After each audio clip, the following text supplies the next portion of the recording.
আসসালামু আলাইকুম। ওই যে আমির আসছে।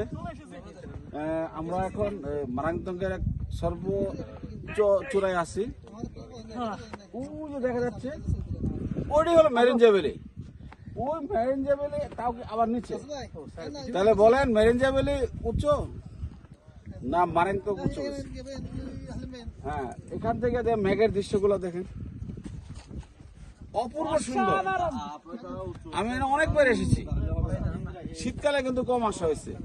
শীতকালে আসি নাই কারণ আমি ভেবেছিলাম অনেক লোক আছে না আমাদের এলাকার সমাজে, কিছু লোক আছে শীতকালে তো কুয়াশা পড়ে, কুয়াশা কারণে মেঘ দেখা যাবে।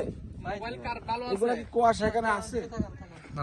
আসলে যারা কোনো কিছু করতে চায়, ভালো কিছু করতে চায়, তাদের বাধা দেওয়ার জন্য কিছু লোক আছে।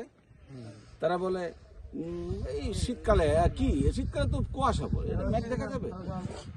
সত্যি কথা বলছি ভাই, এখানে কুয়াশা বলতে বিন্দু মাত্র কুয়াশা নাই, শুধু মেঘ আর মেঘ। দেখেন মেঘ আর মেঘ।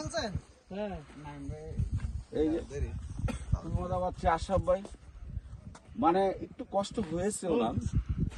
দেখেন কোনো কিছু অর্জন করতে হলে কষ্ট করতে হবে। যদি আপনি অপূর্ব সৌন্দর্য উপভোগ করতে চান, এই যে পাহাড়ে হাঁটতে হবে। দেখেন আমি কতটুকু হেঁটে উঠলাম, এই যে এই নিচ থেকে অনেক উপরে। আমি আশরাফ ভাই আরো অনেক সবাই মানে এত হাঁটা হেঁটেছি, মানে অনেক কষ্ট করেছি। তারপরে কষ্ট করে যখন চূড়ায় উঠলাম, এইটা একটা জ্বর, এটা একটা আনন্দ।